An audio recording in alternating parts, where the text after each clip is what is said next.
Walkman, l'émission musique du GOP Radio.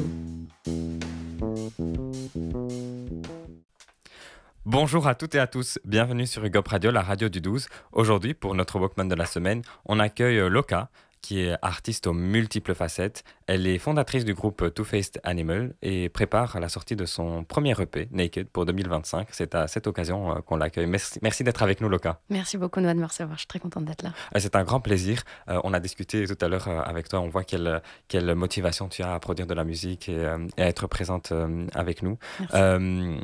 Vu qu'on est lancé, est-ce que tu peux nous parler de ton parcours musical? Comment est-ce que tu es tombée dans la musique? Je suis tombée dedans quand j'étais petite, comme Obélix. En fait, j'ai commencé à vivre en me berçant moi-même, en me chantant des chansons quand j'étais bébé. Ah ouais. C'est vraiment ma mère qui me l'a raconté. Et très vite, j'ai fait que rencontrer des gens qui ont tout de suite vu en moi un potentiel et qui m'ont énormément soutenue, comme mon prof de musique au collège. Quand je suis arrivée au lycée, j'avais un groupe. Ça s'est pas très bien terminé, mais c'est pas grave. Et ensuite, j'ai enchaîné, j'ai fait une école de commerce. Et au bout des 3 ans de ma licence, je me suis rendu compte qu'il fallait que je fasse de la musique, en fait. Il n'y a que ça qui pouvait me rendre heureuse. Donc, j'ai fait l'American School of Modern Music. J'ai terminé il y a 2 ans et demi maintenant. Et voilà. Coucou. Ah, donc tu es baignée par à la fois la musique, vu qu'on est en France, j'imagine de la musique française, mais aussi américaine. Surtout américaine. Ouais. Surtout américaine. Quel type de musique t'ont intéressé d'abord? C'est marrant que tu me poses cette question parce que j'ai une mère qui écoute énormément Queen, Freddie Mercury, Supertramp, Pink Floyd, énormément. Ah, c'est très américain direct. dès les parents. Direct. Mon père, lui, il est très Chet Baker. Ah ouais. Donc jazz. Et mes grandes sœurs, elles m'ont éduquée avec du gros Eminem et du gros Jay-Z, Kanye West. Un peu de Lafouine et de Booba, je dois admettre. Mais du coup, ça a été un peu un mélange là-dedans. Et moi, je me suis beaucoup retrouvée dans la pop. Donc, je suis arrivée à 15 ans avec une multitude d'influences. Je ne savais pas lesquelles choisir et dans lesquelles vraiment me développer musicalement. Ça arrive, là, tu te baignes encore tu es encore en train de te chercher. Parce qu'on va parler de tes influences musicales et où est-ce que tu te situes. Mais est-ce que, pour le moment, tu mijotes encore dans tout ou est-ce que tu commences à sélectionner? Je pense que je commence à sélectionner parce que je travaille avec un musicien qui est mon alter ego, qui s'appelle Greg Elkoubi. Et lui, il m'a vraiment, vraiment transmis le plaisir du groove et de la funk. Enfin, en tout cas, vraiment les grosses basses très bavardes et des grosses slaps dans tous les sens. Et je crois que je me retrouve vraiment là-dedans, et mélanger ça avec mes influences de jazz et mes influences pop. Ça fait le style Loka. Ça fait de la soul, funk, un truc comme ça. Okay. Très bien. Mais tu mentionnais là une collaboration avec Greg Elkoubi. Greg Elkoubi. Comment s'est passé justement comment tu as eu l'idée de vouloir collaborer avec d'autres artistes et de fonder Two-Faced Animal? Déjà, je crois que la musique, surtout quand on est vocaliste ou quand on fait un instrument qui nécessite de jouer avec d'autres gens, ça fait que naturellement, on crée de la collaboration. C'est comme les bassistes, ils ont besoin de jouer avec un batteur. Moi, en tant que vocaliste, une fois que j'ai vraiment écouté toutes les instrumentales pourries sur YouTube, je me rends compte que j'ai besoin de jouer avec des musiciens dont c'est vraiment le métier. Et avec Grégoire, en fait, on s'est rencontrés à l'American School. Et on venait de sortir du Covid. Moi, je voulais absolument me faire le statut d'intermittente du spectacle. Et je l'ai vu accompagner des chanteurs et des chanteuses dans le cours de stage coaching. Et je l'ai démarché, clairement. Je suis allée le voir et je lui ai dit « Ok, tu joues super bien, c'est beau. Viens, on va chercher des gigs ensemble et on se fait l'intermittence. » Il a accepté et on est devenus meilleurs amis. Et on écrit ensemble de la musique aujourd'hui. Mais ça commence vraiment comme ça, vraiment en se disant « Bon, comment est-ce qu'on peut vivre de notre art sans avoir besoin de vendre notre âme, je sais pas, dans des restaurants, faire du service ou je sais pas, être caissière au Carrefour, ce que j'ai fait pendant 3 ans accessoirement, mais... Oui, parfois on est obligé de faire des métiers alimentaires. Mais c'est une question improvisée, mais quand tu mentionnes, au-delà des rencontres, des belles rencontres avec d'autres musiciens, qu'est-ce que l'American School t'a apporté? Tellement de choses. Tellement de choses. C'est la meilleure formation que j'ai faite. J'en ai pas fait beaucoup, mais c'était 3 ans de pur bonheur. Ça m'a réconciliée avec la musique, parce que, comme j'ai précisé un peu avant, j'ai fait une croix sur la musique quand j'ai terminé le lycée, parce que mon expérience musicale s'était vraiment pas très bien passée. Pourquoi ? J'avais un groupe et ça a été vraiment hyper conflictuel. Ah, c'est à cause de cette Ça s'est super mal mauvaise terminé. expérience. Ouais, c'était beau, mais ça s'est vraiment mal terminé. Et donc, j'ai décidé de faire une école de commerce parce que j'étais traumatisée, en fait. J'avais besoin de me soigner. Et au bout de ces 3 ans, je me suis rendu compte que c'était évident que je fasse de la musique. Et donc, je suis arrivée à l'American School. Ils m'ont vraiment récupérée en 1000 morceaux, quoi. Ah ouais. Comme vraiment une petite merde, là. Au secours, aidez-moi. Ou comme un poste là à Voilà, perfectionner, quoi. c'est ça, exactement. Voyons les choses du côté positif. Voilà. Mais du coup, revenons à Two Faced Animal. Two Faced parce que vous êtes 2. Alors, en gros, ça... En fait, Two Faced Animal, pour moi, c'est pas un concept qui est fixe. Ok. Two Faced Animal, c'est le terme qui a été utilisé pour parler d'un des membres de mon groupe au lycée qui m'a vraiment traumatisée. Et en fait, on parle de lui dans un morceau qui s'appelle Cigarette, qui sera dans le premier EP qui va sortir.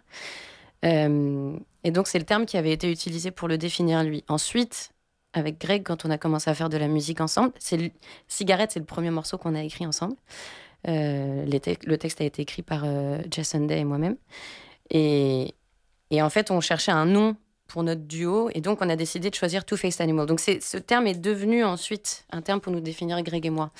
Mais au fur et à mesure, Greg, il commence à partir du projet, tout doucement, et c'est moi qui reprends véritablement la main dessus.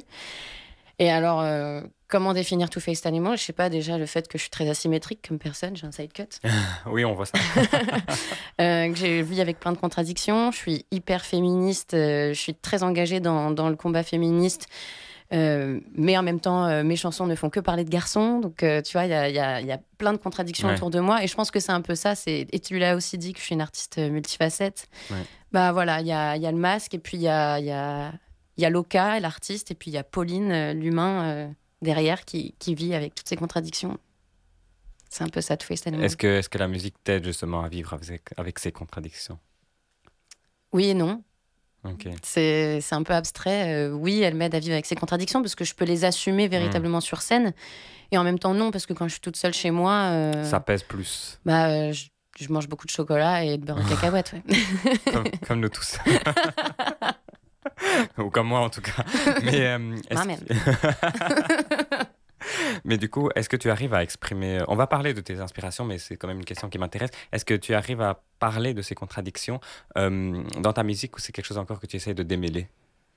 J'arrive à en parler. Je le démêle. Je suis une thérapie. Je suis une artiste. Je suis une écorchée vive. Ma vie est terrible.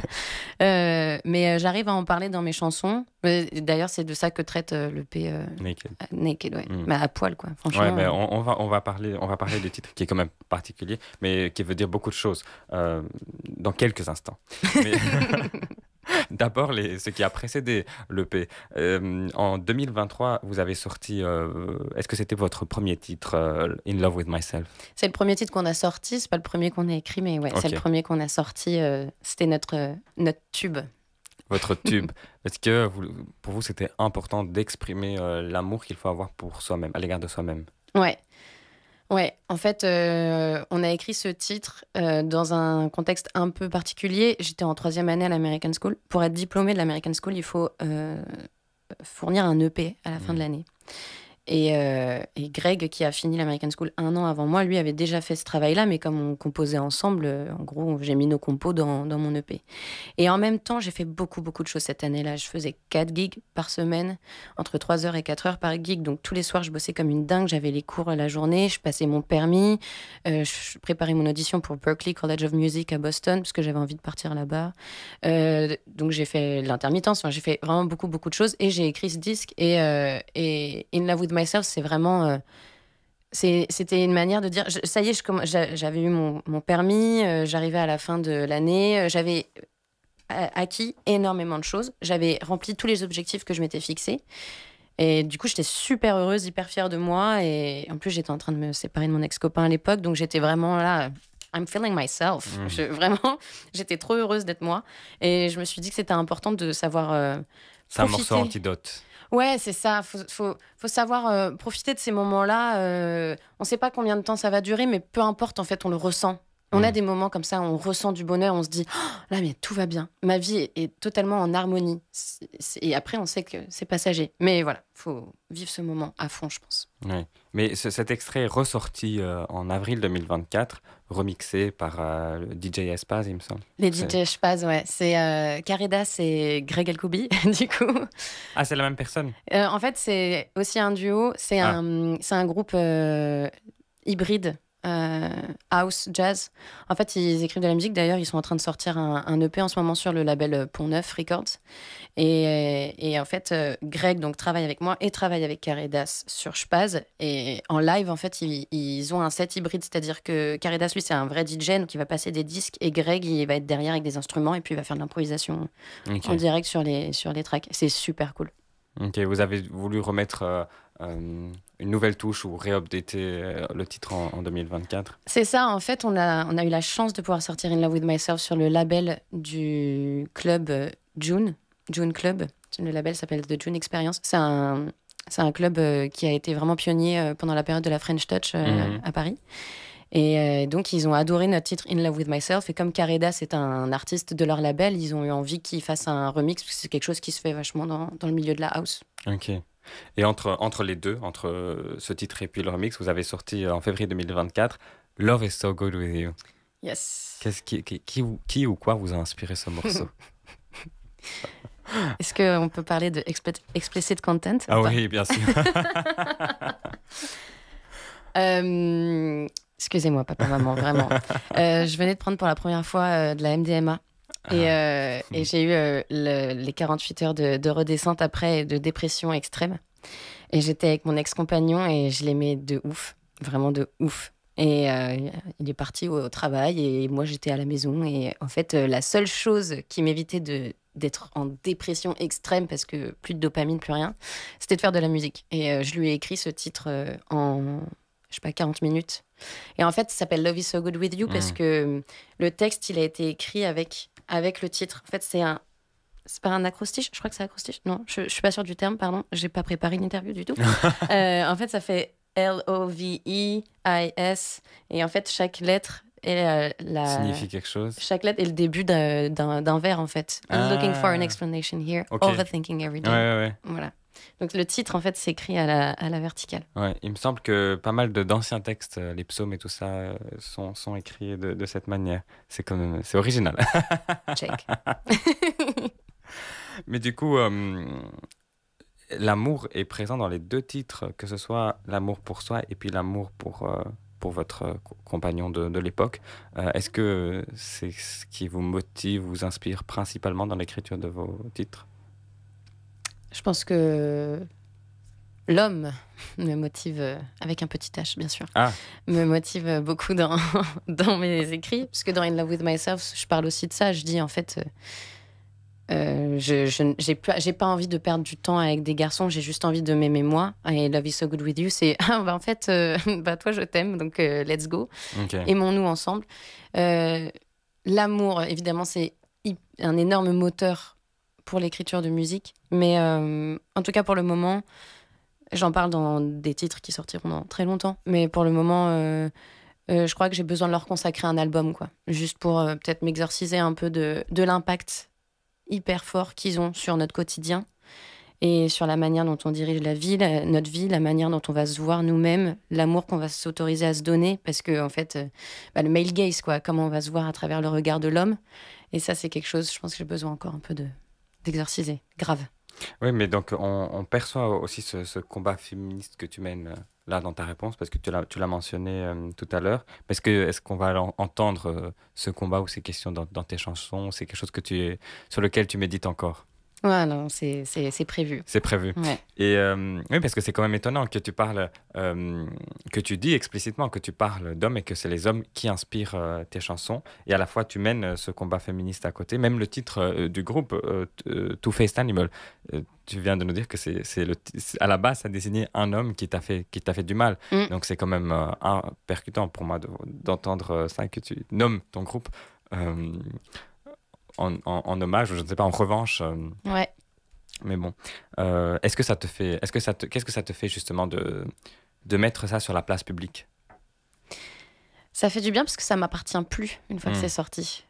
Et tout le monde peut réinterpréter la musique, le texte à sa manière, en fonction de ce qu'il ou elle a vécu.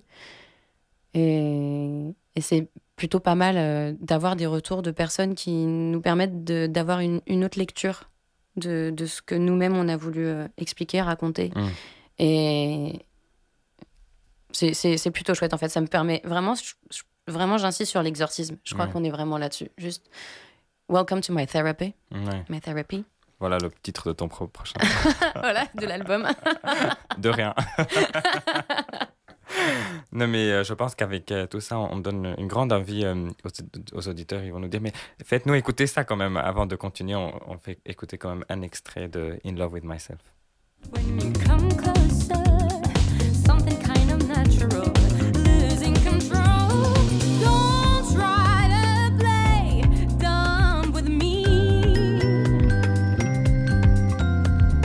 Don't try to act like a man, 'cause you're not gonna make it. I am so in love with myself. Ici, Théo, je te fais un geste pour qu'on insère plus tard le son. Génial.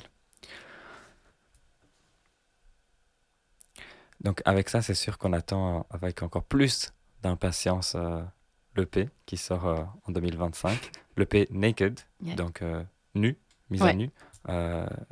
Qu'est-ce qui fait que tu te mets à nu? Le fait d'écrire, de divulguer ta vie, d'écrire à propos de ta vie, de tes expériences. Est-ce que c'est ça la mise à nu? Ouais, je crois que c'est ça. Il n'y a pas que les miennes.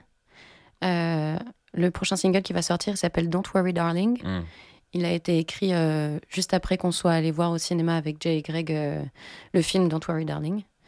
Celui avec Harry Styles, c'est ça? Exactement, ouais. Réalisé par Olivia Wilde, je crois, si je dis pas de bêtises. Je pense que oui, aussi, ouais. Et en fait, c'est plutôt l'histoire de Jay que je raconte. Mais ça parle vraiment ça parle des relations amoureuses qui peuvent être abusives et qui peuvent être violentes physiquement et psychologiquement. Et ça aussi, c'est de la mise à nu, je pense. C'est de pouvoir raconter des traumatismes qu'on a vécus avec une personne qu'on aimait. Et moi, je ne suis pas allée dans des extrêmes comme ça dans mes relations amoureuses, mais je sais que j'ai vécu des relations mentalement abusives. Et c'est ça aussi, en fait, c'est de pouvoir en parler et de le dire à des inconnus, en fait, à plein de gens qu'on ne va jamais rencontrer. Bah voilà, c'est ça mon histoire. Et elle ressemble à ça, ma vie aujourd'hui. Ou en tout cas, mon passé, mon bagage émotionnel. Et vous, alors? Oui, mais c'est étonnant parce que pas mal d'artistes que je reçois parlent justement, ne disent pas forcément que c'est une mise à nu, mais disent l'importance qu'il y a pour eux de mettre par écrit ou d'exprimer à travers la musique des choses que eux ressentent au plus profond d'eux-mêmes, mais de les partager justement pour eux, mais aussi pour un public qui pourrait être touché par ça. Est-ce que tu as déjà eu des retours sur les singles que tu as sortis par rapport à ça ou pas encore? J'ai eu un retour extraordinaire par un ami qui s'appelle Sébastien Luke. C'est un artiste aussi. Il est chanteur, compositeur, arrangeur, brillant. Et il m'a fait l'énorme compliment, je crois le plus beau compliment que vous pouvez me faire il y a quelques semaines. Il m'a dit que Love is so good with you, il adorait ce titre et il aurait aimé être la personne qui l'écrit. Ah. Ça fait trop plaisir. Ouais, j'imagine. Merci la MDMA. Mais du coup, revenons à l'EP en 2025. Comment s'est fait cette EP? Comment tu as commencé à dire je veux sortir un EP? Comment tu as travaillé dessus? En fait, avec Greg, on aime bien faire un truc. C'est souvent au mois de mars, avril, on part en résidence à Marseille chez son père, en résidence écriture. Et on s'enferme. Et pendant une semaine, on vit de nuit et on fait de la musique. On fait, je sais pas, 14 heures, 15 heures de musique par jour. Et puis après, on mange et on dort. Et il y a vraiment plein de belles choses qui ressortent de cette résidence à chaque fois, de ces résidences. Et en fait, on s'est rendu compte qu'on commençait à avoir pas mal de titres et que ça valait peut-être le coup de les partager et ils avaient le droit de voir le jour. Donc, l'EP Naked est composé de 4 titres. Et ces 4 titres ont été composés à Marseille. Et quels titres peut-être te touchent le plus à cœur? Je crois que c'est le titre éponyme de l'EP, il s'appelle Naked. Qui Et sortira en 2025 aussi. il sort en fin janvier 2025. Ok. C'est le deuxième single qui sortira pour promouvoir l'EP. Quel a été le moment le plus difficile peut-être de la création de cette EP? Je crois que c'est la solitude. C'est le fait d'être tout seul derrière son instrument. Parce on se fait les résidences, mais en fait, après, le travail n'est pas totalement terminé. Il faut finir de composer, il faut rentrer chez soi et terminer la composition. Et en fait, c'est ces moments-là où juste on est tout seul et il faut faire, quoi. Il faut faire. Et parfois, on n'est plus dans le même mood qu'avant. On n'est plus dans le mood dans lequel on était quand on a écrit le morceau. Il faut réussir à retrouver le mood, l'intention, et se remettre dedans, c'est assez difficile, parce qu'on veut garder une certaine cohérence. Donc moi, je dirais que c'est ça le plus difficile. Oui. Et à l'opposé, un moment lumineux, un moment de grâce pendant la création de cette EP?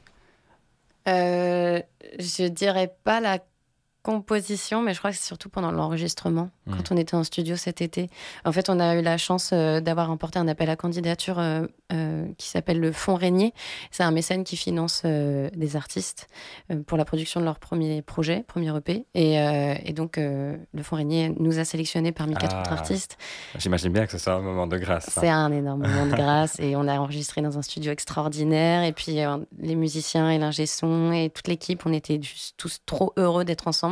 Et on a pu vraiment redonner un nouveau souffle à tous les titres qui avaient au moins 2 ans d'ancienneté de création. Okay. Et donc ça nous rend super heureux parce qu'on reprend du plaisir à écouter notre musique, nos morceaux. Et ça, on a hâte d'écouter cette EP et à l'occasion de vous recevoir à Hug Up Radio pour en parler. Avec plaisir. Mais on arrive bientôt à la fin de cet entretien. On peut vous retrouver tous les week-ends au Harry's New York Bar est-ce que c'est un événement ou une mixture entre événementiel et une performance, quoi, Sweet Sounds? Ouais, c'est une prestation événementielle pour vivre, en fait, se faire l'intermittence. Et donc, on joue pendant 3 heures du jazz. Mais même si tu dis que ce n'est qu'une prestation événementielle, on a l'impression qu'on touche encore à ton tropisme américain, que ce soit avec le Harry's New York Bar. Même tu disais tout à l'heure que tu candidatais pour la Berklee's College. Tu as toujours ce tropisme américain, même là où tu performes.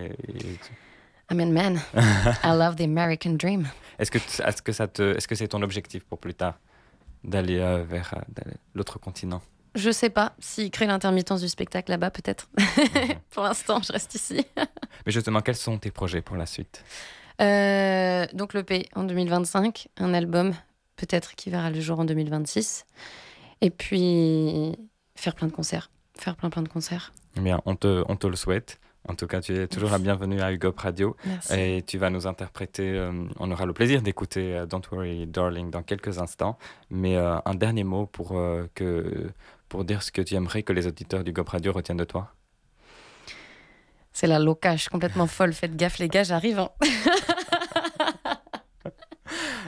Très bien. Merci. Told you. Merci beaucoup, Loka. On coupe au montage. Non. Non, mais ça reflète le personnage. Exactement. Mais merci beaucoup d'être venu à Hug Up Radio. C'était un plaisir. Merci beaucoup de m'avoir reçu. À très bientôt. On se quitte sur Don't Worry Darling. Avec plaisir. You are my soul and my reason. No need for me to be elsewhere. When every day I breathe your air, baby, you're my horizon.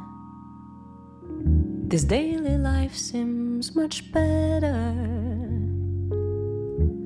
No room for my intrusive thoughts. I do not feel like a failure. You're the only one I've got. You don't need to be afraid, 'cause I will be a perfect maid. So don't worry, darling, you're the best thing ever made. You don't need to be afraid, 'cause I will be a perfect maid. So don't worry, darling, you're the best thing ever made. I'm gonna cook your best dinner. I'm gonna pat you on the back. I'm gonna give the greatest sex. I'm gonna be all that you lack. And if one day you scream or shout, I will forgive you, there's no doubt. I'm gonna find you an excuse. Was it anger or the booze? You don't need to be afraid, 'cause I will be a perfect maid. So don't worry, darling, you're the best thing ever made. You don't need to be afraid, 'cause I will be a perfect maid. So don't worry, darling, you're the best thing ever made. You don't be afraid. No, you don't. 'Cause I will be a perfect. You're the best thing ever. Don't worry, darling, you don't. Don't worry, darling. Don't worry, darling, and if one day you scream or shout, I will forgive you, there's no doubt. I'm gonna find you an excuse. Was it anger or the booze? I'm gonna stay no matter what. There's gonna be no whys or buts. I'm gonna live through this distance, baby, 'cause you're my dad. You don't need to be afraid, 'cause I will be a perfect maid. So don't worry, darling, you're the best thing ever made. You don't need to be afraid. So don't. You're the best thing ever made. Be afraid, 'cause I'll be a perfect maid. So don't worry, darling, You're the best thing ever made.